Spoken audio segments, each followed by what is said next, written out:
the right question can put things into perspective and help us to see how good or how bad things really are. One time we were going to go on vacation. We were going to Alberta uh, to the Rocky Mountains for a family vacation, and we were getting ready to leave. It was really a busy time, and all day I was trying to get things done so that I could be gone for a couple weeks. And I wound up being at the office at Beaver Lake in the evening because I was still trying to finish things up. And I was just like, I have to get things done because tomorrow morning we want to leave. And I just felt like there was more and more things that needed to be done. And then I finally, it was like 9 o'clock, between 9 and 10 o'clock in the evening, and I was finally going home. And here I got up on Hui Road going out to Highway 601. I met a car and they stopped me. And here it was a new staff couple that was coming to Beaver Lake and they had gotten lost and they were glad to see me. And so I took them to where they were staying up to get settled and everything. And it was fine, but it was kind of the last straw. I was just kind of like, I can't get out of here. There's too much to do. So I went home, and by that time it was after 10 o'clock at night, 11 o'clock, and between 10 and 11. And I told Edith, that's it. We got to get out of here. If I stay home, somebody's going to call me. Other things are going to happen, and we need to put the children in the car, and we're leaving. We're packing up, and we're leaving. So we packed things up, got the children up, put them in the car. Of course, they're sleeping, and so we started driving. And it was after midnight when we left, and maybe 1 o'clock in the morning. And so we drove, and we got through the night, and we got to Winnipeg in the morning. And so we stopped at a McDonald's for breakfast, and I was exhausted. I had been up the whole day before, frantically busy, and then came home. We packed up, we left, we drove through the night. I had no sleep.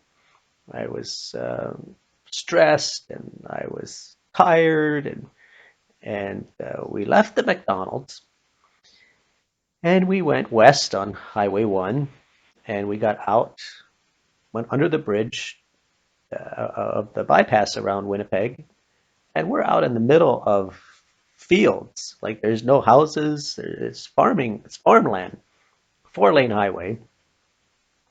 I just assumed that the speed limit went up, and but it hadn't. And and I was going too fast, or faster than the speed limit was, but the speed limit was like 35 or 40 miles an hour, and I'm on a 4-lane highway in the prairies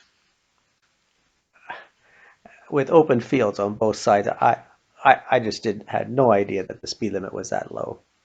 Well, I went through radar. There was a policeman there on a motorcycle with a radar gun.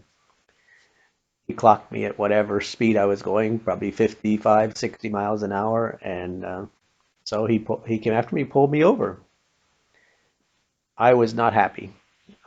In those days, you could still get out of the car when a policeman stopped you, and so I got out and went back to him and talked to him, and I was explaining to him, I'm from Ontario. I didn't know the speed limit had dropped. I didn't know the speed limit was still down at that point. I thought it went up, and I'm on vacation with my family, and I just thought, I talked to him. I'll be okay. He'll just give me a warning or something. But he wrote me a ticket with a fine. I was not happy. I was upset. I was angry.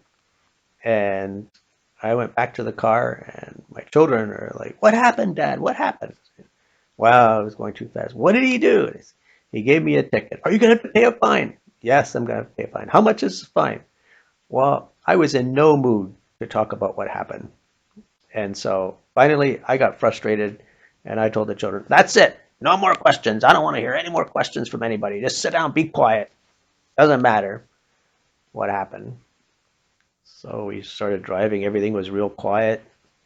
And then one of our children said, "May I ask one more question?" I said, "Okay, one more question."